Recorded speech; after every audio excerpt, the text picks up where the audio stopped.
home. I am so grateful to be here. My name is Abdul Al-Sayed. I'm a doctor. I became a doctor because I go 15 minutes from where I grew up and travel a difference of 10 years difference in life expectancy.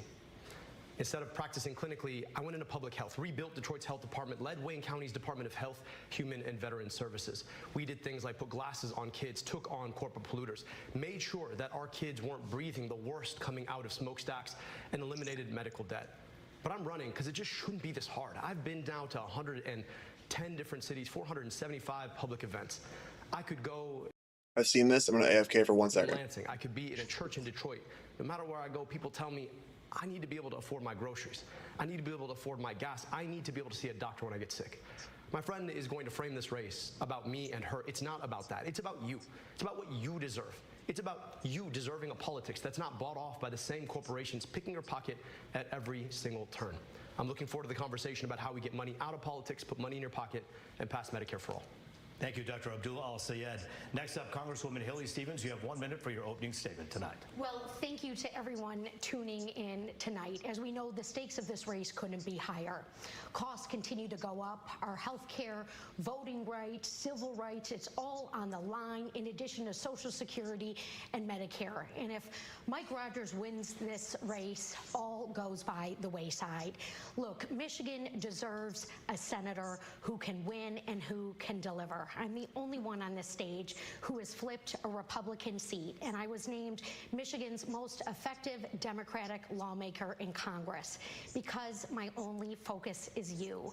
Abdul is running for celebrity. Republicans are propping up his campaign, and Mike Rogers just the other day said in a secret phone call that he makes it easier for him to win, that he's the one he wants to run against. Look, this isn't about the DC or New York influencer crowd. This is about putting Michigan first, and I've got the receipts to do that, which is why Governor Whitmer and so many others are joining my campaign to win in November. Congresswoman Dr. Al-Sayed, thank you both for your opening statements. Listen, just want to give you an idea of how we're going to do things a little bit differently from other debates where perhaps it's a little more formalized. This is going to be a conversation where I am the moderator. I'll ask you questions. The time cues will be given by me. No clocks here. So let's go, and we'll begin with this. So many people have questions about affordability. It's the number one thing we hear about from people. What are they doing in Washington to make sure that life is more affordable for me? Dr. Al-Sayed, what are you doing that's something that perhaps we haven't heard before in Washington that's different to keep the cost of living down? So let me just tell you, for me, it's I don't take money from the corporations who are jacking up your prices in the first place. When you're bought off by DTE and Blue Cross and Big Pharma and Big Tech and APAC, don't be surprised that there's a pro quo that comes with that quid. That money doesn't just fall off trees. $60 million from outside organizations in this race didn't just come from nowhere. It's because those exact same organizations expect something on the other side, and that's that they get to expect to own your next U.S. senator. So it starts with being able to say, I'm the only candidate in this race who doesn't take any money from corporations. Never have, never will. And then from there, I actually can stand up to them. I can do things like enforce our antitrust policies that haven't been enforced. I can do things like tax billionaires their wealth so we can take that money and invest it in you and your kids, in your schools. I can do things like make sure that rather than sending your money somewhere else to drop bombs on other people and their kids, we can keep that money here at home. And just in case you don't believe me, just think about this. Just last week, our friend here voted to send $3.3 billion of your tax dollars to a foreign government. That is the pro quo that comes with the quid of $30 million spent by APAC. So it really comes down to how are you funded? Dr. Al-Sayed, thank you. Congresswoman Haley Stevens, we heard a lot from Dr. Al-Sayed. Some of that was about your record in Washington. I want you to be able to address that, but also tell us what you would do to keep the cost of living down. Yeah, our affordability crisis is choking us out here in Michigan. You know, everywhere I go, if it's at the fish fry in downtown Detroit, or the working single mom who just the other day told me her healthcare costs continue to go up, that the grocery bill is only getting harder. We don't need lip service. We need action. And Abdul's going to talk about where employees from certain corporations are spending their money, but let me tell you about what I am doing. Because DTE and our utility companies are selling out their ratepayers, and I'm giving them an option. I'm saying DTE, either stop raising rates or lose your federal funds and cut executive pay. Look, we need proven fighters in these positions, and that is what I have done time and time again. I've got the receipts to show it, and this is also why Governor Whitmer and AG Nessel, two proven fighters who want to see results, have endorsed me in this race, because Michigan, it needs a workhorse in the United States Senate, sleeves rolled up, ready to tackle our problems on day one. 15. And I'm not just stopping there. Let's lower the costs of groceries with my bill, no tariffs on groceries. I do want to get into the weeds a bit with this, because I want to ask you a very direct question that so many people ask us. Are these folks getting money from big utility? Congresswoman Haley Stevens, are you taking money for your campaign from DTE or consumers? No, but let me say this, Roop. I have been The visible reaction from Abdul as she lies to the camera. transparent. I have been transparent throughout this campaign, and let me just say this, that the only thing that ever motivates my work is the people of Michigan, the people who I hear from. My opponent is on these big podcasts. He's running a podcast himself. These folks are making fun of the way I sound, but yet I sound like the people who need help, who are talking to me about what they need Congresswoman, done. that was a follow-up to ask the direct question, whether you're taking money from utilities And I or said not. no. The answer is no. Thank you. Dr. El-Sayed, I'm asking you the same question. Any money from anyone that we don't know about? No and never, but then $40,000 in direct receipts to her campaign from DTE's corporate PAC. And then She just said, "I do not take money from these like energy lobbying groups," and she does. I mean, she specifically, literally does. Like, so it's like, I mean, is this not the first question of the whole fucking debate? I mean, the other first question was, "Tell us what you're about." Yeah, this is the first actual debate question, and she's lying out the gate, liar. So she not only does take money from the energy lobbying groups, she's ashamed to admit she takes money from the energy lobbying groups, and that does just have to make you wonder whether A, you can trust her, B, is she more loyal to these like energy companies than she is to the actual people paying these bills, her actual constituents? It's pretty bad.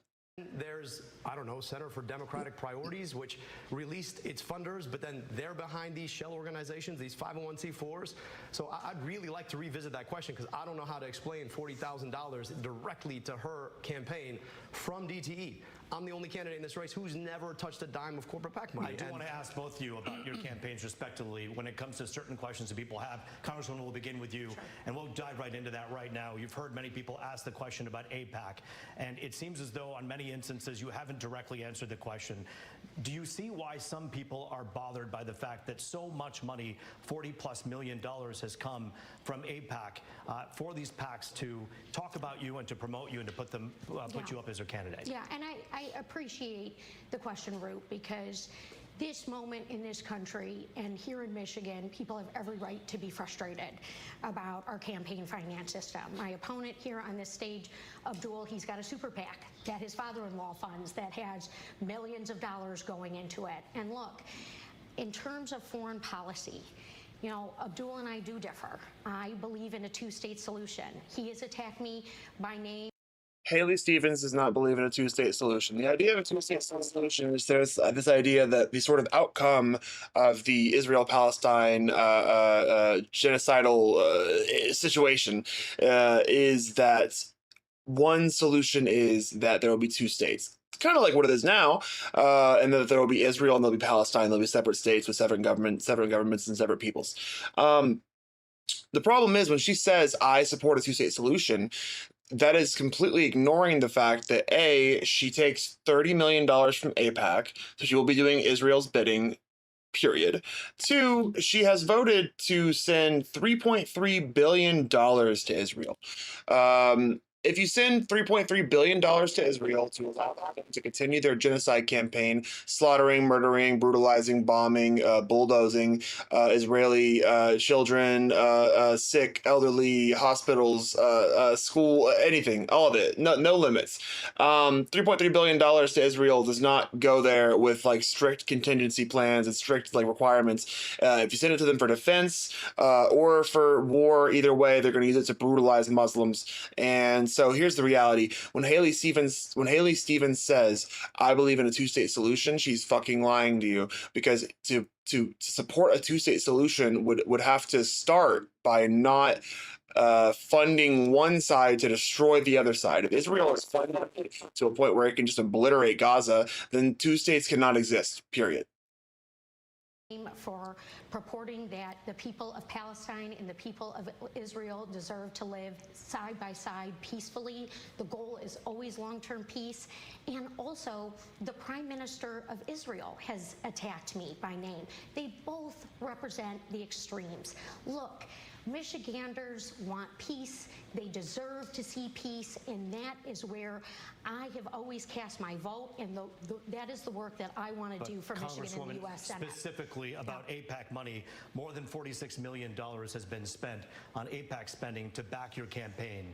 A lot of people wonder if that is something where you're going to do their bidding should you win this seat. Damn, Roop Raj, you got a better number than I did. And if not, why not? Absolutely not, Roop. Look, I have been very clear, consistent, and transparent, and I have continued to be. I want to see long-term peace. I want to see a two-state solution. I am deeply proud to represent one of the largest Jewish populations in a congressional district in the country. This is a community that I have grieved alongside, that I've mourned alongside, and have fought to bring the hostages home. And I'm still working to get us to long-term peace. But no concern about the $46 million+ spent on the behalf of AIPAC that should worry people about perhaps you doing their bidding should you win the seat? Well, I don't think there's much difference between super PACs going in for Abdul or super PACs going in for me. We have a problem with campaign finance reform in this country. I have an A grading from End Citizens United. I have been endorsed by Defend the Vote. I have voted consistently, and I'm going to stop Mike Rogers from getting anywhere close to the United States Senate, which is why he doesn't want to run against me, and which is why somebody like Governor Whitmer is supporting me in this race. Congresswoman Stevens, thank you. I want to give some equal time here to Dr. El-Sayed, and specifically I want to talk to you a little bit about this geopolitical weight that we all feel in this community, which is about the Israel-Palestine issue. It obviously has colored this election greatly. It colors the Democratic Party. How do you see yourself moving forward, should you become a senator here, handling the situation with Iran, Israel, and Hamas? So I just want to say the difference between us is $46 million of AIPAC spending. They've set a record in this race to help elect my opponent because they know that she'll be a reliable vote, just like she took last week to send your tax dollars to a foreign government that is aiding, arming, and abetting the very people who want to foreclose on the possibility of Palestinian self-determination.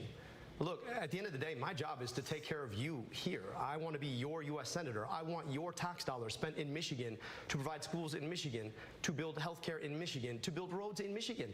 And I think that money sent over there to kill kids and women is the worst use of our tax dollars. And yet, why the idea that our money, the money that we make doing work in America, American taxpayer money, is better spent, a fucking $3 billion of it, to kill women and children is just, I don't know, man. It's a fucking disgrace. That's all there is to that. Like, you should want the money you work for to help other Americans or yourself. Like, if you want to be selfish, then you should say, all the money I make, I want to make my life better. Okay, it's like a selfish way to look at that.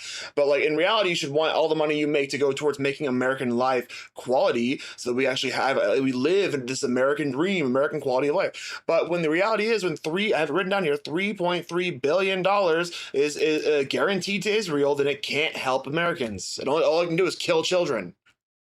that's exactly what $46 million in spending will buy you. And I believe deeply that we have a responsibility to make sure that we don't make other people's problems worse. So I believe in equal rights to peace, dignity, and self-determination for Palestinians and Jewish Israelis alike. I believe that we should not be fighting stupid wars that AIPAC wants us to fight in the first place. And I believe we have a responsibility to keep our money here, to invest here. That really is the difference. We're being outspent in this race 12-1. Chances are you're going to see an ad, probably 2 of them, on behalf of AIPAC for my opponent in the next commercial break. That's what that buys you, lying about a record around President Obama's endorsement or lying about me and my character. She made this claim that Obama endorsed her, but that had nothing to do with this campaign. That had to do with like years ago. Like she's been elected for a while, so she's so another lie, another misrepresentation of the truth. But that's exactly what happens when you stand up and say, maybe Palestinians should have rights too, and maybe we should have rights to our tax dollars here at home. Dr. El-Sayed, I'm going to give Congresswoman a chance to respond, as you made a couple of accusations there about her record. Go ahead, Congresswoman. Well, as I said, I have been transparent, and that is why I have released my full tax returns, and Abdul still hasn't. We need to ask him, what's he hiding? What are the Republicans going to uncover in the general election that they will use against him? I am the only non-millionaire in this race. I have been recognized as an effective Democratic lawmaker who, yes, governs in a clear, consistent way on complex challenges. I am beholden to the people of Michigan, the people who I hear from when I am in the grocery store line, people who've broken down in tears asking me how we can address this affordability crisis. And that is what I am doing. That is what I will do on day one. And I have the receipts to prove it. Dana Nessel agrees with me. Dr. El-Sayed, I do want to ask you a question about Who the fuck is Dana Nessel? I don't care what she said. Tell me what you fucking believe in. the tone and the tenor of this campaign. It is safe to say that everyone from Washington to Washington Township in Michigan are sick and tired of people pointing fingers, screaming, yelling, and insulting one another. We've seen a lot of that all across the country. I'm just going to give a foreshadowing. I've already seen this. This is so fucking embarrassing. Just earlier this week, we heard that there was some kind of a Zoom call in which you had referenced an opponent as ogre on a pike. And so many people took offense to that. And it really pointed to the bigger question about the tone and tenor that you've been accused of having in this campaign. Do you regret any of the comments that you've made? And do you think that this race could take a more productive and a more substantive tone if we kept those personal slams out? Look, I took to Twitter last week and said that the tone in which people talk about my opponent is unkind. And I asked anybody who supported me to not talk about her that way. In fact, when she got booed on the stage at the Michigan Democratic Party convention, I called her personally and said that that was unkind. My supporters had nothing to do with it, but I don't think that that's the way we want to do politics. I was referring to a guy named John Fetterman, who's a senator from Pennsylvania, who has done terrible things, got elected on a set of values, and is now completely throwing those values in the mud. And I do think it's important for any John Fetterman, he like got elected in on one policy campaign platform, and then, if I'm not mistaken, literally experienced some sort of brain injury and then just flipped. So it's a great example of like where your Democratic vote kind of gets wasted when the person you vote for and the things they campaign on just get completely reversed. You're making your vote null and void. The only way you can get them out is then the next time they run for like re-election. Any senator in Michigan to have a relationship with folks who are in the U.S. Senate. And if those folks are not actually acting in accordance with what they got elected on, I think it's important for all of us to have an honest opinion about what we're going to do to make sure that our Senate looks like the people it represents. But when we talk about unkindness, I also just want to speak to the fact that on behalf of my opponent, UDP, another name for AIPAC, has been running attack ad after attack ad after attack ad on my character. I'm the father of 2 daughters. I'm raising them to be stronger than any man. My wife is a doctor. My mother was the first tenured professor of engineering at her university. I was raised by strong women. To say that somehow, because I wrote an op-ed 15 years ago about First Lady Michelle Obama, or I ran against Governor Whitmer, that somehow I'm disrespecting anybody is just whenever these Republicans and these Democrat, liberal, whatever people make claims about sexism, racism, whatever, they're telling on themselves. They don't give a fuck about those things. The policies that they vote for, the things that they do with their power, represent real world violence against women, minorities, etc. So when they say, "Oh, he's a sexist," you just can't trust that. You just can't believe what they're saying. They're cynical operators. It's like when Donald Trump criticized Graham Plattner. Now, when Graham Plattner was revealed to be a rapist, very different thing. But when Donald Trump was like, "Oh, he's a womanizer," you can't take that seriously. Inconsistent with the truth. So I really think it's important for my opponent to speak to why she thinks it's okay to spend $10 million of AIPAC money coming after my character. I'd love to understand that, because I went on Twitter and I said that those comments are unkind. I'd like to see the same thing. Congresswoman, we're going to get to some questions from our audience in just a moment, but Congresswoman, I do want to give you a chance to address that civility issue that is lacking severely in American politics.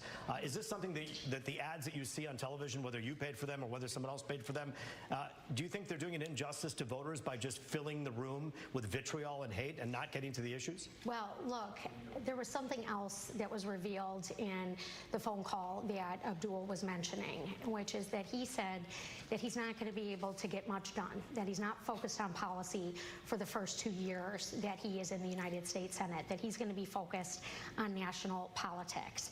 Again, Michigan needs a workhorse, and I am offering these ideas on day one. Congressman, respectfully, Yes. Oh, I do want to answer the question. It's about it is civility. important to It's be about civility. transparent about. Yeah, so the moderator has to stop her and remind her that this question is about civility, and if the parties have been a little too heated, a little bit too like targeted in their words, a little bit more focused on each other and less on the problems. Abdul takes his time to speak about how he has tried to limit this incivility, has tried to, has told his people to basically back off, yada yada. The second she starts speaking, she goes, another thing about Abdul, and it's like, holy fuck, you're not even listening. What is being said here. And look, Abdul's a great guy. He's a great father. Only he can account for saying that, Whitmer's bought and paid for, or that, no one cares about Debbie Stabenow, or that Mallory McMorrow isn't smart enough. That is certainly on him to respond to, which we certainly just did hear from him on that. Roop, can I respond? Dr. Al-Sayed, you have a quick minute here. Look, I told you at the outset that my opponent was going to make this race about me and her. But this is about you. This is about whether or not you deserve a politics of the people, by the people, and for the people, or of the corporations, by the billionaires, and for the special interests. In an effort to talk about civility, I just took another attack.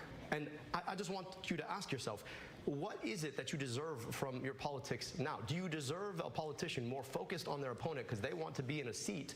Or do you deserve a politics where we're all asking, how do we actually serve you best? Because that's what I'm focused on here in this debate and been focused on for this entire 15-month campaign that we've been running on. Well, and thank you for clarifying that you didn't call me an ogre. No, again, for the record, it was Mr. Fetterman that was apparently called an ogre in the call, not you. However, I do want to get to some audience questions as well. It's time to take questions from our studio audience. We want to remind you that we are taking your questions at home as well. Just scan the QR code on your screen or text it to 248-200-5042. Make sure you tune in at 8 o'clock to stream Fox Local on fox2detroit.com. These candidates will be answering your questions, but right now we begin with Hannah, who is a voter who's here today. Thank you for being here. Thank you for having me. So, what I wanted to ask was, compared to neighboring states, Michigan consistently ranks among one of the worst for power reliability and rate affordability.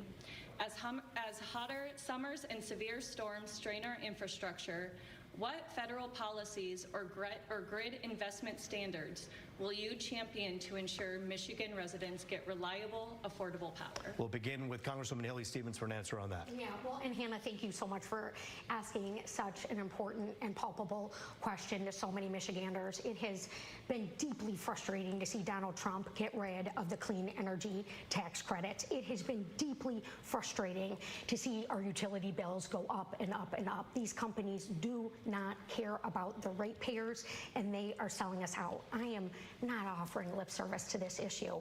I'm offering a solution, which is to say to these companies, either lower the rates or lose your federal funds. Look, I voted for the infrastructure bill. I secured funds for us back here in Michigan. I want to do more of that, passing the largest climate bill in the history of this country.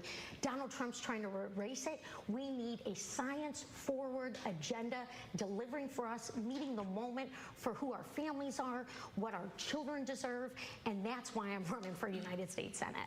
Hannah, we have an answer from Dr. Al-Sayed as well. Anna, thank you so much for such an important question. I just want to speak directly to what's happening right now. You've got DTE, which is the biggest spender in our entire politics. They spend on 93% of the entire elected state legislature, as well as most of our congresspeople, including my colleague here.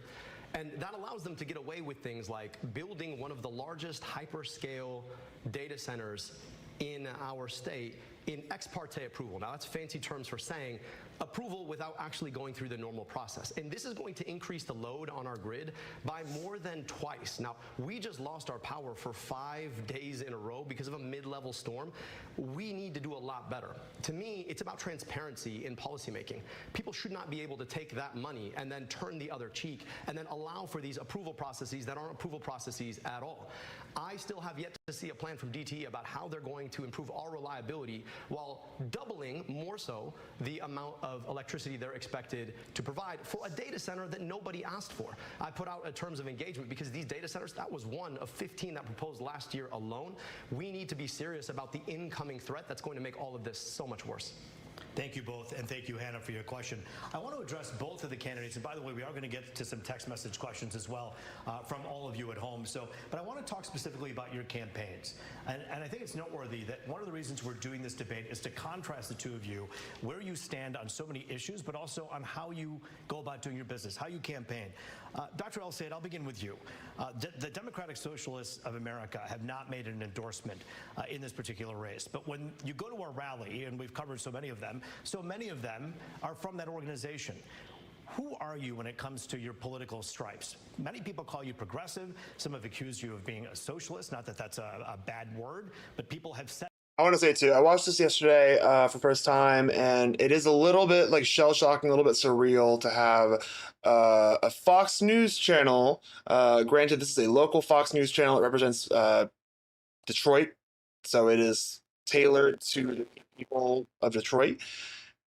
Yet he takes a moment to say some people call you a socialist, not that that's like a dirty word or a bad term, and it's like that is so surreal to hear from a Fox News affiliated channel. We're going to roll back real quick.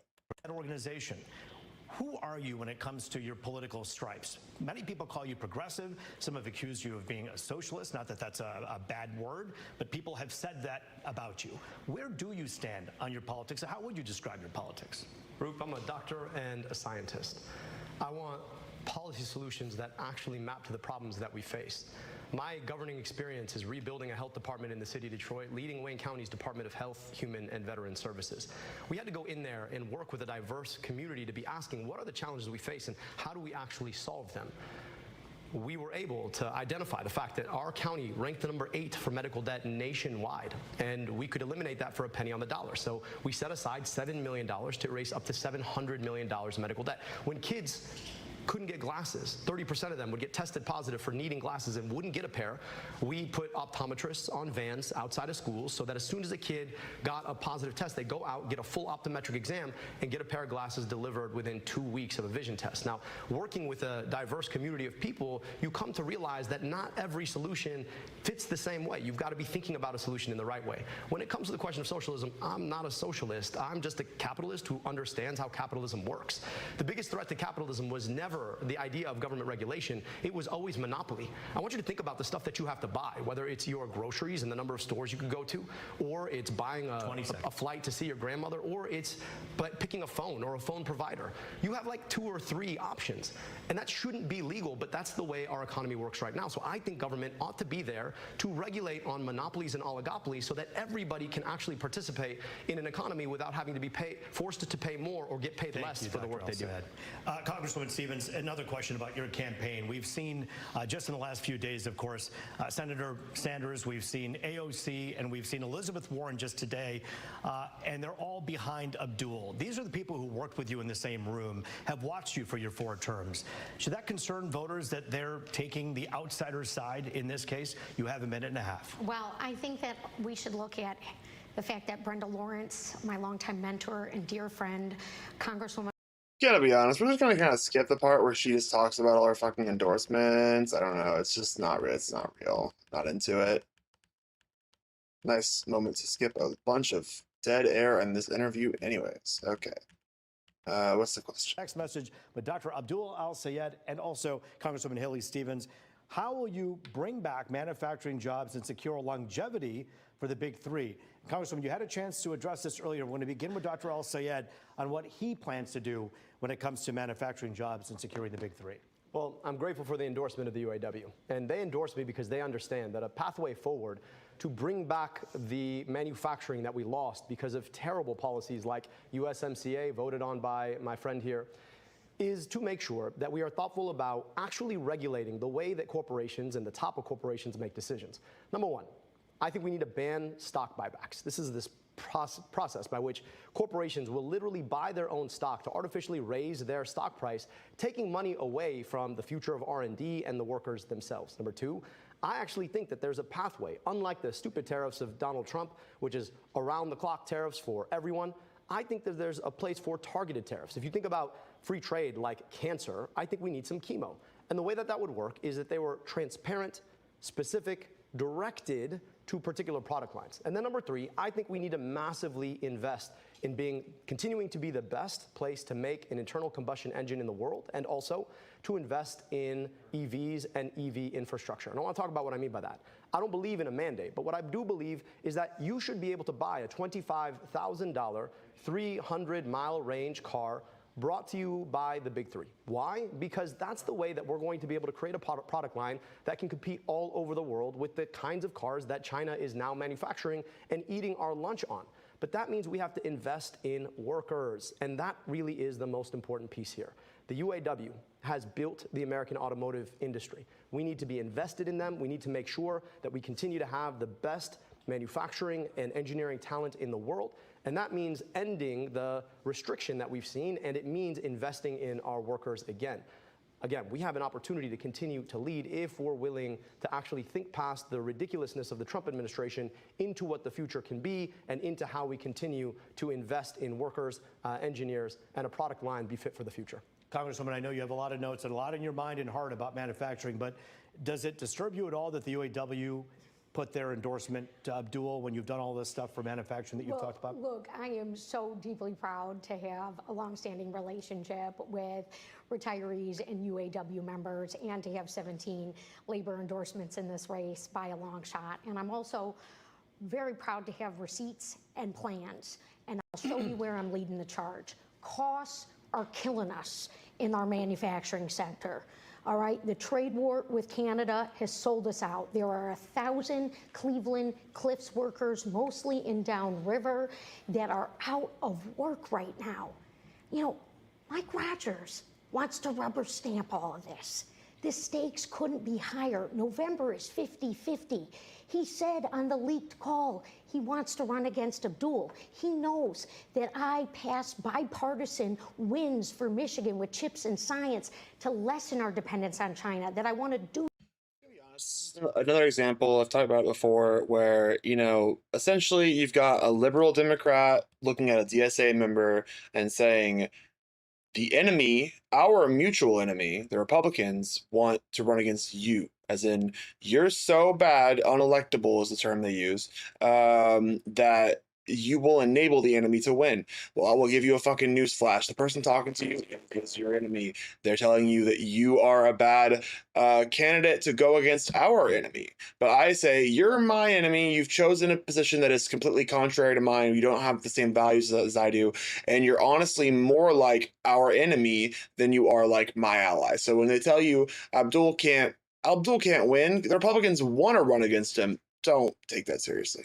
Do that with critical minerals, which will lower costs and create jobs and continue to propel us as a manufacturing hub. And look, Group, I was deeply proud to play a role in the Obama administration when our big three was on the line, particularly General Motors and Chrysler, and hundreds of thousands of manufacturing jobs across our state. That was a long time ago, but it was policy that worked. We cannot take for granted that this incredible state of ours, Michigan, is just one of a handful left in the country whose central economy, all the jobs, drive through manufacturing.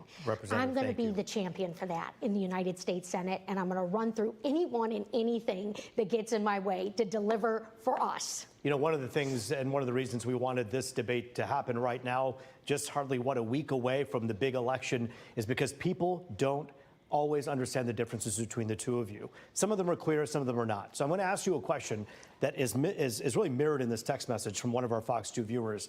And I think this is really a poignant question. Dr. Al Sayed, I'll begin with you. What is the number one thing Senate Democrats are failing to do right now that you would do differently? Well, number one, I just think the filibuster itself is anti-democratic. And we had an opportunity to break the filibuster. Now, let me just talk about what the filibuster is. The filibuster is the process by which all of the Senate can hide behind one senator who wants to filibuster, which requires a 60-vote threshold to break. And that means that you need 60 votes to pass something when it really should just be the majority number of votes. I oppose the filibuster. I think the filibuster has been anti-democratic for a lot of reasons. And once you get past that, we have the opportunity to get money out of politics to take on Citizens United. We have the opportunity to put money back in pockets by doing things like passing the PRO Act to stand with unions like the UAW who've endorsed us. We have the opportunity to start changing and enforcing our antitrust policies so a few corporations can't pick your pocket at every turn. We have the opportunity to tax billionaires their wealth, and we have the opportunity to finally guarantee every single person in this country health care through Medicare for all. But we've got to get the democracy part of it right. And right now, the biggest risks to our democracy are the filibuster, it's anti-democratic at the Senate, and money in politics. The attack ads that you've seen, probably in the last commercial break itself, that change our political system. When you ask $60 million to come into a race for you and then say that somehow you're electable, I think you don't quite understand what electability means. If you need a $60 million crutch, you probably can't be elected on your own terms. It's a really great point. Is that if it requires, I mean, I've written down here, I have 46 million from AIPAC, but that's not all of it. She's at least $50 million in different PAC spending to try to get her elected. They want to go on this argument and say, well, Abdul's not electable. It's like, well, it costs $50 million just to try to get her elected. She's probably still going to lose. Abdul was only taking 12 million in grassroots campaigning. So it's like, I don't know, dude. Like, I think we have very different understandings of what the word electable means. So I would just say that you should probably, if you really want to beat Mike Rogers, find the candidate who is electable without having to ask for a $60 million crutch to do it. Congresswoman? Well, look, you talk about the senators who've come in here from the coast to campaign alongside Abdul. And I think one of the things they are really missing is what we need here in Michigan. You know, an understanding of what makes our state tick. You know, go and visit a small business. Go and talk to a Black-owned business. You know, I know it's great to host rallies and have these fun events, but everywhere I have gone in Michigan, I have taken the time to visit a minority-owned business. I want to see my bill that would take an investment capital structure into Black-owned businesses. So things like what we have on the Avenue of Fashion, which is a national best practice, that we can do that in Saginaw and Muskegon and Lansing. There's so much great economic development happening here, but our tax code and our tax dollars aren't working for us, which is why I have staked such a big part of my campaign on hope and equity so that every zip code gets equal investment. I have fought to bring these dollars into Pontiac, and I'm darn proud of it. You know, for the bridge and for youth recreation, we need to continue to do that across the state. And the people who aren't from here, who are so eager to campaign here, they should really come and spend some time with the residents and the people who I'm hearing from each and every single day. Look, there's a lot to be proud of for Michigan, but there is so much we could be doing to do more for folks. I believe Dr. your question. Alsay. I just want to make sure that the viewer had their question answered, because I think it was about what was going wrong in the Senate, and we got this conversation about why senators should come visit, which is actually exactly what they just did. But I just also want to just be clear about this, that at the end of the day, yes, you should go to small businesses. That's actually what we've done. We've also gone to 475 public events where we actually took questions from an audience rather than these baked and polished, made for a camera events that too often is the way that my friend has campaigned. And so, look, we do bring people in because we want to actually introduce them to Michiganders. And wouldn't it be better if one of our senators went to the Senate with colleagues ready to work with them on day one? Interesting. I don't know if they cut away from his face because he's cooking too hard, or if they want to show Haley's face while he's cooking her. It's a very interesting angle that is like, I don't know, he's kind of going off. Well, I do want to ask you both about contrasting something that I think is really important right now. When we talk about ICE, this is something that obviously has seemed to kind of calm down a bit, but it's still fundamentally important to everyone who's watching right now. Congresswoman Stevens, where do you stand on ICE and the funding for ICE and where things should be going? Well, I am leading the charge in the Congress right now to redirect $70 billion of your tax money, Michiganders' taxpayer money, that went to ICE at the expense of your health care, at the expense of food benefits, all things that I am hearing from Michiganders where they are experiencing pain points. We've got to redirect that $70 billion back into communities. I called for Kristi Noem to go. She was fired. But guess what? No reforms. Not a penny more for this rogue agency that is wreaking havoc. Look, I've talked to administrators at Harms Elementary in Detroit, parents who are afraid to drop their kids off for school because of these ICE raids. This isn't working for us. This is abuse of power. And I am standing up to Trump right now on these abuses of power, not shouting into a bullhorn, not getting in front of the first camera I see, but doing the hard work. That is what Michigan deserves. Look, my opponent here, Abdul, he is such a talented guy. He's written 3 books. He's had 300 podcasts. He's had all this attention.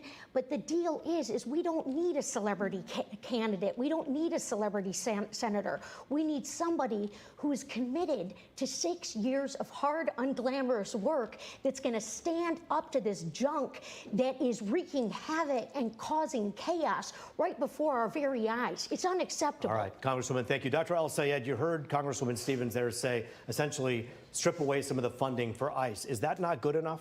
Well, she's also voted to raise ICE funding 4 times. That's the part that you didn't hear. So she went on a whole rant about how she's like, yeah, I don't like ICE, and these guys have got to cool it, Buster. You guys have got to tone it down there, guys. And then Abdul comes in with the facts that she's voted to increase ICE funding 4 times. So I'm telling you, I watched this debate yesterday, and I'm like, okay, she lied on camera, clear as day. He called her out on it. They did a thing on civility, and she attacked him during it. They did a thing about ICE, and she's on the record of having voted for them 4 times. And it's like, holy shit, this is... I mean, if you still vote for this woman, it's because you like it, like a dead ass. Like, I don't know what you can't pretend that you were lied to. Like, she did lie to you, but it was so fucking obvious. 4 times voted to raise ICE funding, voted to thank ICE, in fact. So this is the same kind of DC hypocrisy, I hate to say it, that we often see. Say one thing in front of a camera, do another thing. I said that we need to abolish ICE. ICE is not about immigration. ICE is not about the southern border. We can have a safe and secure southern border. We can also enforce immigration policy. Need a quick pause. They're going to get into it more here, but this is a thing that I've been rallying on a lot lately. I have a lot of rednecks where I'm from being like, hell yeah, ICE baby. And I've just been lately I've just been fixating on this simple thing where it's like, do you not value the police? Like, I may be more of a leftist fuck the police type motherfucker, but you guys are not that way. You guys love licking boots. So which boots, why do you like one boots more than the other? You think that the police are inept, basically. They can't stop crimes. You need to call an ICE fascist, mass fascist to come in and fuck shit up. And then at the same time, I agree, Mabel. At the same time, so you're basically saying cops are inept. What I need is fascist, masked goons to come in and fuck shit up. And it's like, dude, what is it? Like, what is it? Like, you think the cops suck? Is that what I'm hearing? They can't stop crimes. But ICE is not about that. ICE is about normalizing paramilitary force on our streets.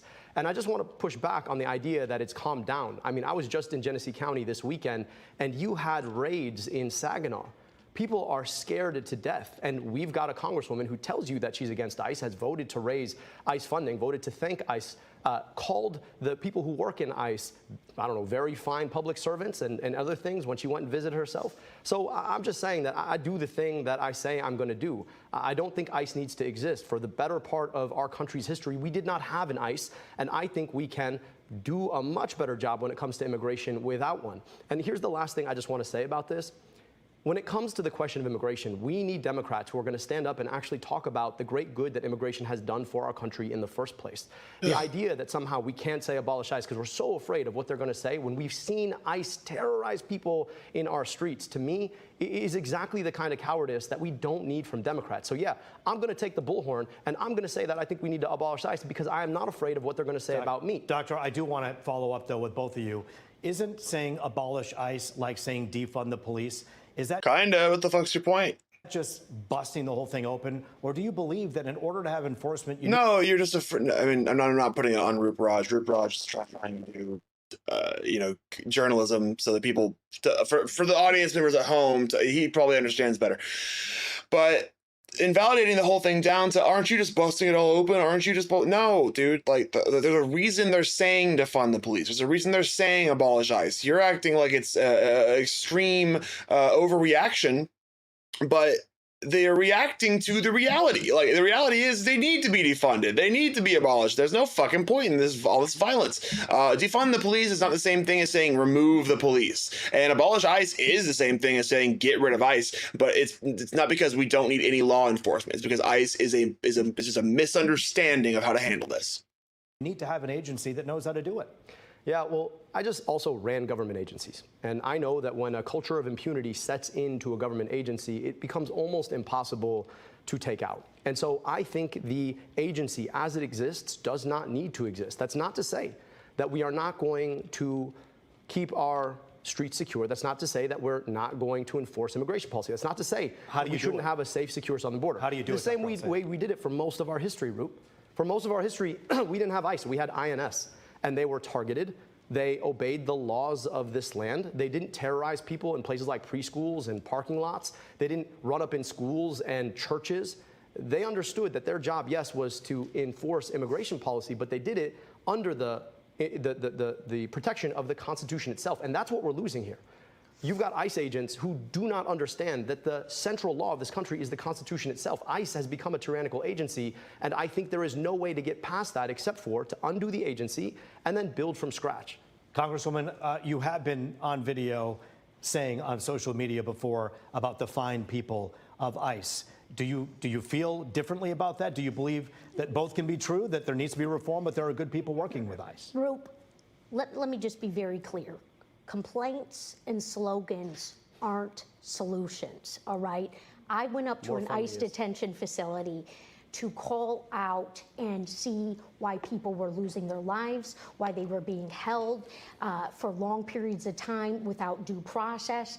This has been an outrage. And look, a lot of you remember Abdul from when he first ran for governor in 2018. It didn't work out. So he started the podcast, he wrote the books, and now he's running for Senate. And he's already bought the website for president. You know, it's just another rung on the ladder. That's not what this job is for me. That's not why I'm putting up my hand in this moment. It's not about celebrity. This is about making sure that Mike Rogers doesn't get anywhere close to this seat. I'm the only one on this stage who has beat MAGA 4 times and delivered repeatedly for this state and for our values, for our rights and our freedoms. And I promise you, Michigan, I will make us shine. Dr. Al-Sayed, there are people watching this right now, and every time they hear this podcast business, they're scratching their heads. They're putting food on the table, gas in the tank. They're curious to know what that's about. Have you made a ton of money because of podcasts? Yeah, I don't know. Like I told all the viewers at the outset that while my opponent was going to make this about me and her, I want to make this about you. Somehow she just really, you can listen to the podcast. It's there. Congresswoman, if you enjoy podcasts about public health, I welcome you to take a listen. You seem very concerned about that. I'm more concerned about the fact that people can't pay for their gas. They can't pay for their groceries. Yeah, this is another weird take. I'm bringing in 46 million in AIPAC, 50 million total in corporate lobbying. I'm here to send 3 billion of your tax dollars to Israel. It's better off in Israel than it is, helping Michiganders. But Abdul's got a podcast. Isn't that weird? And it's like, everyone's got a job, right? Like, what the fuck are you talking about? Like, what is your job? Like sucking Israel's dick? Like, I don't know what the problem. He's got a podcast. He's a fucking he's a medical professional who and a politician who conveys information to the public via a podcast, and I'm sure it makes him some money. Imagine that's just capitalism, man. I don't know.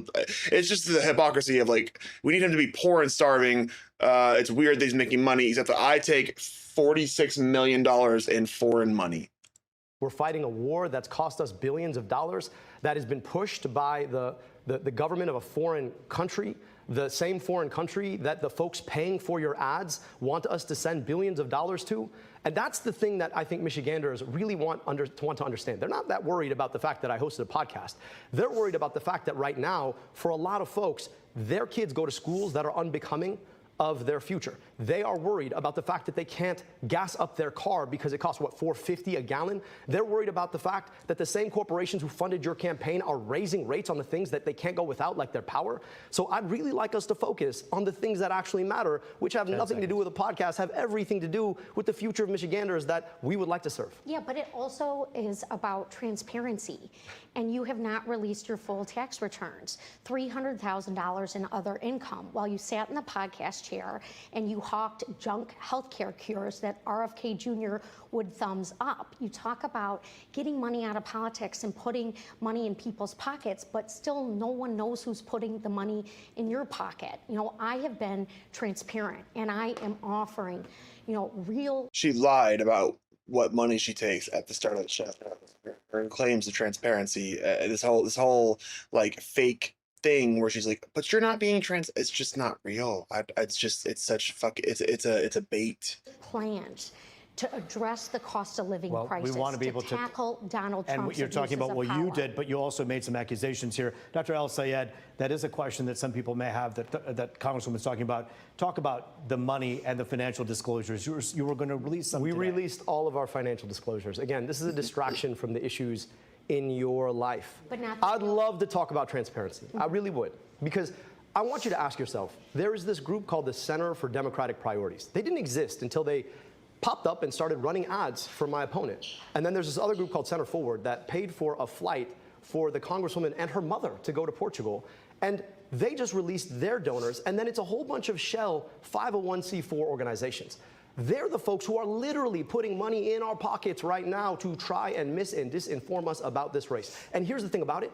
None of it actually makes your life better. Think about the $60 million that got spent in this race. What could $60 million do for a community in Detroit? What could $60 million mean for erasing medical debt? I'll tell you, $6 billion it could erase. But they want to spend it to get the Congresswoman elected. Why? Because at the end of the day, they know that they're going to have a safe seat doing their bidding instead of yours. Every single dollar that DTE is spending is a down payment on knowing that they can raise your rates. Every single dollar that Blue Cross Blue Shield spends in this race is a down payment on raising your premium. All right. Every single dollar. Thank you, Dr. comes with El-Sayed. something. I want to ask some more questions from our audience at home right now. You're texting us. I got them right here. The next question is, how will you ensure low-income communities receive equitable and adequate education? You've heard so many people say Michigan ranks 44th when it comes to literacy for fourth graders.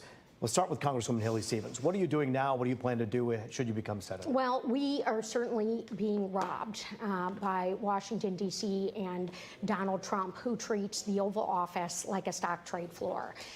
This is why I want to end the corruption of seeing people who want to be celebrities or get famous or rich in office. I want to ban stock trading. Folks, I'm the only non-millionaire in this race. But let me tell you something about what I have worked on and what I am fighting for. Full funding for special education. You know, our public schools here in Michigan are getting the short end of the stick. And if we fully fund special education, we could meet the needs that a family in Royal Oak has talked to me about, where they feel torn about making sure that their child with special complex medical needs actually gets the education they deserve. This is also why we have to expand Medicaid, not just reinstate the cuts that Donald Trump cut. We have got to expand these programs. And I consider myself a warrior for public education. And this is also why I have written legislation and why I'm leading the charge to redirect grants to go into the profession of education, just like my father was. He was a first grade teacher in the city of Detroit doing reading recovery, in addition to running his small business. And so I want to see more people go into that profession, go into our public schools, and that is going to Thank you. certainly solve a lot of problems for us. Dr. Al-Sayed, you heard the Congresswoman say redirect grant money. Is that part of the solution here? What do you think? You know, you asked a really important question about education. I'd like to answer that question. I'm proud of the fact that the American Federation of Teachers has endorsed me in this race. And they've done it because I'm a proud product of public schools. I know what it's like to walk into a public school in Detroit in January, and kids are bundled up because the boiler's broken, trying to learn how to read. You talk about a literacy crisis. How do you learn how to read when you have to wear a coat in the middle of the day? We put glasses on kids. I know this may sound silly to some people, but like it's just a simple thing. There's 2 times in this debate where he's talked about how his way that he has helped children learn is by addressing core problems. So the first time was he talked about how kids couldn't fucking read, they couldn't see. So they enacted like a vision bus outside the schools, and literally like we're prescribing and hooking up kids with glasses right there and then, solving the problem literally rather than getting into a bunch of legislative bullshit about it. Same thing here. He talks about kids being cold in their school, and you think, well, you know, wear a blanket, you know, wear a jacket, and you'll probably be all right. It's like, no, you have to understand, you're not going to be as good at learning if you are fucking cold at school. If the goddamn school is not heated adequately. Same goes for if you're in the fucking South and they have no fucking AC and you're sweating your balls off. You're not going to go to sit there and fucking focus. Kids' faces specifically because we knew that. Also, you're legally forced to be there. It doesn't matter what's happening on the blackboard if you can't see the blackboard. But we need to radically rethink how we do public education in this country. We are not invested nearly enough. I want to tie the support for public education through the Department of Education, which, by the way, needs not just to be brought back, but fully invested in. I want to tie that funding to the Department of Defense. So when they try to raise the Department of Defense budget, we're going to make sure we're invested in public schools too. I also think that the way that we have funded local education, specifically school buildings, has too often ported the historical racism of the past. Right now, we fund school buildings based on property tax. Property tax is a function of property value. Property value is a function of who's been able to live where as a function of redlining from the past. And when we say that that same process should be patterning the social mobility of the future through public schools, that's a real problem. But I just want to say this. I actually agree with the Congresswoman on one really critical thing. We are being robbed. The money that we should have to invest in our schools is being sent to foreign governments to destroy other people's schools instead of investing in our own. And that is exactly what AIPAC wants you to do and why they're spending so much money to get the Congresswoman elected. Once again, I have to stop and pause. And when she has, you know, her little stance about how like she wants to help special ed kids and like reinvest in education and all that, you have to take every fucking thing she says, every single promise she makes, filter it through the lens that at least roughly, based on her pattern so far, $3.3 billion will go to Israel. So that's money that will not go to Michigan. It will not go to America. It will not help the Department of Education. It will not help special ed kids. It will go to Israel. It's very important to her. It's a core part of her campaign. So it is every fucking thing she says. I need you to run this number by it. $3.3 billion to Israel. Like, she's going to be sending a certain amount of money to Israel before it ever makes it to help you or your children. That means in her mind, the killing the Muslims that Israel sees fit is more important than the quality of life of Michiganders. I just need that can never be forgotten. I'll say it, Congresswoman, it's one point in which at least partially you agree on, as one of you will be taking on Mike Rogers. People want to know, what are the defining differences? This next question comes to us from a young person herself who actually is a student in Detroit, a college student. And we thank you so much, Kimora, for being with us here today. What's your question to the candidates? Thank you. Good evening, candidates. My name is Kimora Riddick, and I'm a Wayne State University junior studying broadcast journalism. And my question is about the wildfires. So the wildfires from Canada deeply affected Michigan's air quality, especially in Detroit. What environmental measures are you planning to decrease the dangers of air pollution? Let's start with Congresswoman Haley Stevens. Yeah, well, it is so great to have a student from Wayne here. I've just treasured working with that university in their science program and STEM education.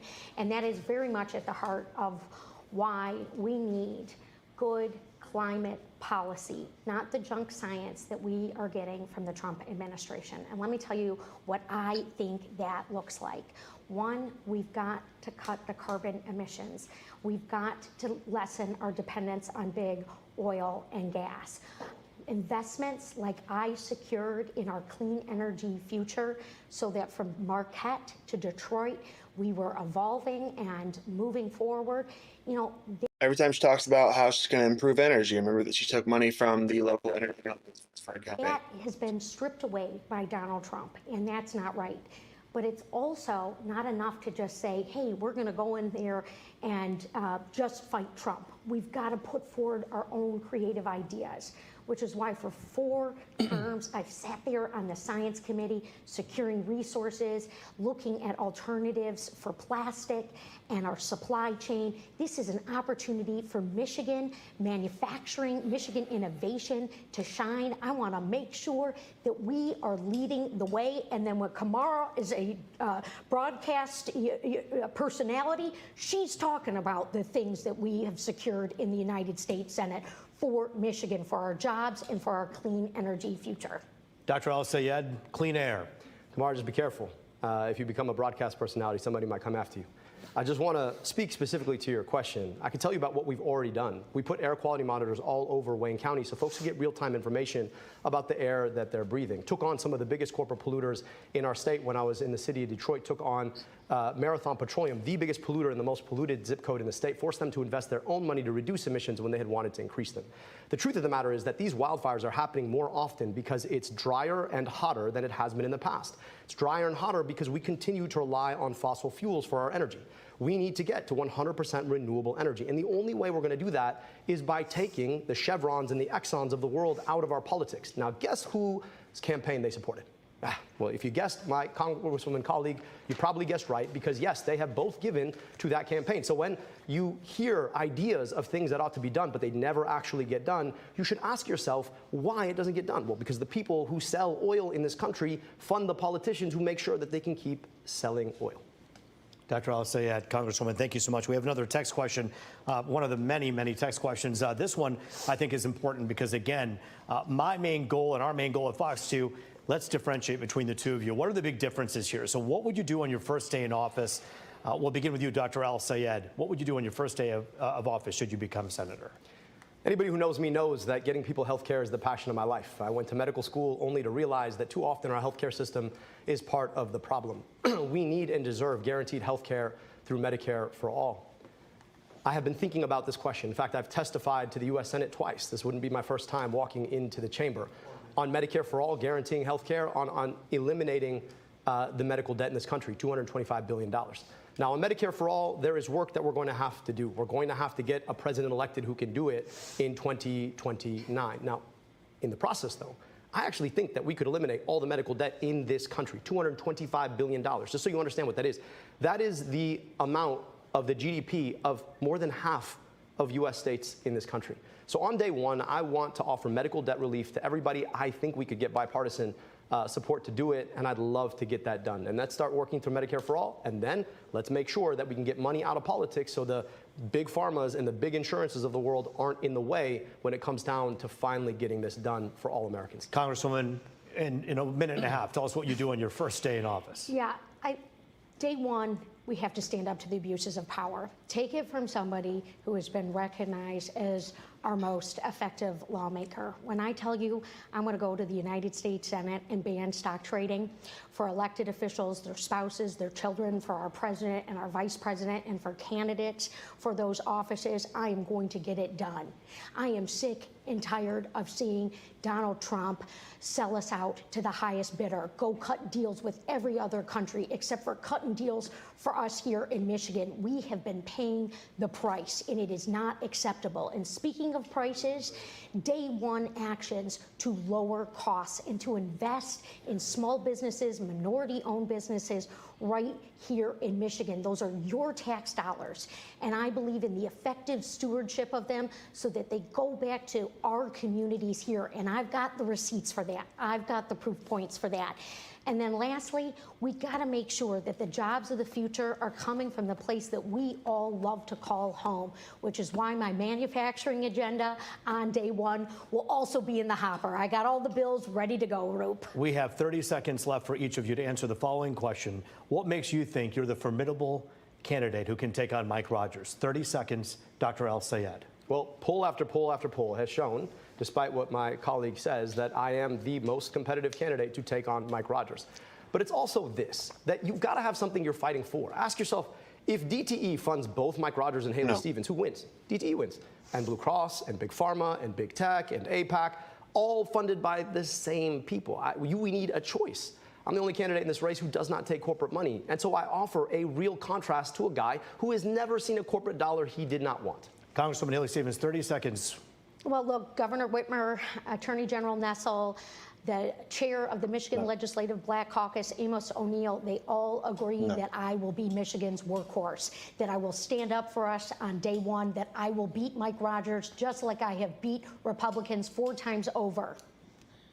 Thank you so much. Congresswoman Haley Stevens, Dr. Al-Sayed, the vote is now in the people's hands, a week away, a critical conversation happening. Okay, I'm going to cut that there. I'm going to try to wrap this up. I got one little bit left. This is just a little clip of after the debate. Cycle is in the books. Democratic Senate candidates Haley Stevens and Dr. Abdul Al-Sayed in Studio C, answering questions about everything from ICE to affordability to what they do on their first day in office and why they're the ones to beat Republican Mike Rogers in November. I am the most competitive candidate to take on Mike Rogers. But it's also this, that you've got to have something you're fighting for. Ask yourself, if DTE funds both Mike Rogers and Haley Stevens, who wins? DTE wins. And Blue Cross and Big Pharma and Big Tech and APAC, all funded by the same people. We need a choice. I'm the only candidate in this race who does not take corporate money. And so I offer a real contrast to a guy who has never seen a corporate dollar he did not want. Congresswoman Haley Stevens, 30 seconds. Well, look, Governor Whitmer, Attorney General Nessel, the chair of the Michigan Legislative Black Caucus, Amos O'Neill, they all agree that I will be Michigan's workhorse, that I will stand up for us on day one, that I will beat Mike Rogers just like I have beat Republicans 4 times over. The debate didn't end when the cameras stopped rolling. Moments later, the candidates faced questions from reporters from across Michigan and across the country. Fox News' Dave Kinchin was there, pressing both Haley Stevens and Abdul Al-Sayed about their campaign finances and what's really become one of the most expensive Senate primary races in Michigan history. Hey there, Dave. Yeah, that's right. Root, first off, top marks to you on this debate, this big debate. The whole country was watching on the pulse right here on Fox 2. This is, as you said, one of the most expensive races ever for a primary. We just checked some of the latest numbers. We're talking more than $70 million, north of $70 million for this Democratic Senate primary campaign. Some of that money, PAC money. Maybe we stop doing this. Like, as a nation, like, can we stop putting millions, tens of millions of dollars into campaigns? Can we just put 2 motherfuckers up there to talk? Like, can we? Does it really take all this? I don't know. Individual donors. Let's go to some video right now. Here's what we know about the dollars, and we make sense of it all here. It's been called the second most expensive Senate primary campaign in history. Now, we know that Dr. Abdul Al-Sayed, the progressive candidate in the race, has pledged not to take a single corporate dollar. The vast majority of his campaign fundraising has been through individual donors. He's raised more than $15 million so far. The UAW, National Nurses United, and other unions stumping for him. Congresswoman Haley Stevens, considered the establishment Democratic candidate in this race, has raised more than $11 million so far, but she's also backed by an additional 41 to 50 million through outside super PAC money. APAC is one of the bigger groups supporting her. I asked both candidates if their votes would essentially belong to the people if either of them win the primary and then win in November. Listen. There's been a lot of corporate money that your campaign has accepted. How can you guarantee to the voters out there that your votes will not be bought and paid for? Well, look, I think my receipts and what I am leading the fight on speaks for itself right now. You know, I am telling DTE that you are screwing over your ratepayers and you are going to lose your federal funds. I'm standing up to Donald Trump and these reckless She took money from DTE. Abuses of power. Will you release the full tax return? There's still some data that many people say is missing, including some of the granular. Happy to. I'll tell you what, you reach out to our office, we'll be happy to give it to you. I think this is all a distraction from the question of who are all the 501c4s that have funded center forward? Who are all the funders behind the Center for Democratic Priorities? Now, to say that somehow my tax return is more important to the voters in the state than the $60 million that have been spent in this race on ads, most of them attacking me at this point, I think is missing the boat. So happy to release everything. We released all of our personal financials. I'm not hiding anything. So the big question here when it comes to the money, whoever wins this primary, whoever wins, whether it's one of those two candidates or former Congressman Mike Rogers on the Republican side, can we see some aspect of campaign finance reform, since money has been a sticking point for a lot of voters on all sides of this contest so far? We take a look at that and other issues tonight on The Edge. We're live in the newsroom. Dave Kinchin, Fox 2 News. All right, Dave, thank you. That debate between Stevens and Abdullah Al-Sayed may be the first and only time some voters get to see the candidates talk at length on major issues. Fox News' Dave Spencer is here in studio after watching the debate with an Oakland University political science professor. Dave, what were some of the big takeaways that you both took away? Yeah, Roop, Dr. Peter Trumbore is someone very familiar with both candidates, and I asked him if he learned anything that he didn't know about either of the candidates. He said no, but was quick to point out that's not really the point of these debates. What they do is showcase how well they could fight for what they believe in. And Professor Trumbore says both candidates were able to reinforce the images they've been building throughout their campaigns. Stevens leaned into her record, emphasizing 4 terms in Congress and portraying herself as the experienced workhorse. Al-Sayed continued presenting himself as a political outsider and an agent for change. Stevens also challenged Al-Sayed's focus, arguing that he has spent more time pursuing national attention than addressing everyday kitchen table issues affecting Michigan families. Meanwhile, Al-Sayed repeatedly criticized Stevens for accepting corporate campaign donations, some of the same donors who are funding Republican Mike Rogers' campaign. In the end, the political science professor says the candidate seemed very intent to stay on message. If Democratic voters want to really challenge the direction that the country is going, they need to show up on Tuesday, and then they need to commit themselves to backing a Democrat in the general election, even if it's not their preferred candidate.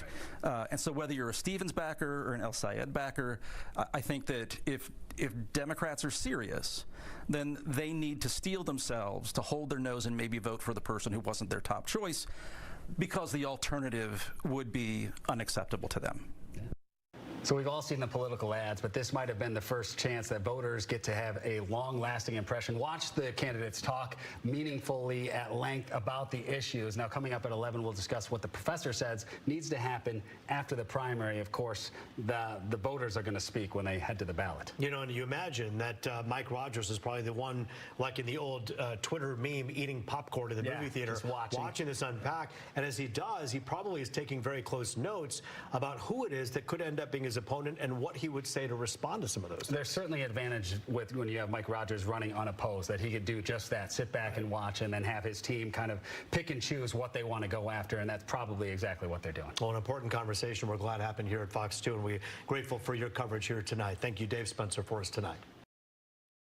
Okay, so that is all of that, and holy fucking shit. And I feel like I pretty much said what I need to say about everything. But yeah, basically it comes down to, like, Abdul smoked Haley Stevens.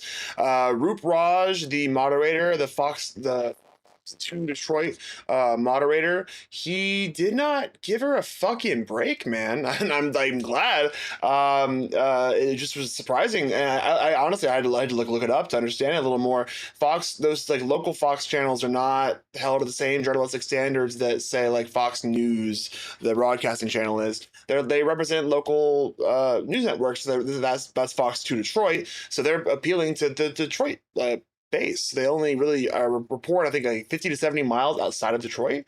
And so while they know they're going to get international attention, especially with this like very contentious debate, they don't have to pander to like the Fox News nationalist Republican propaganda thing.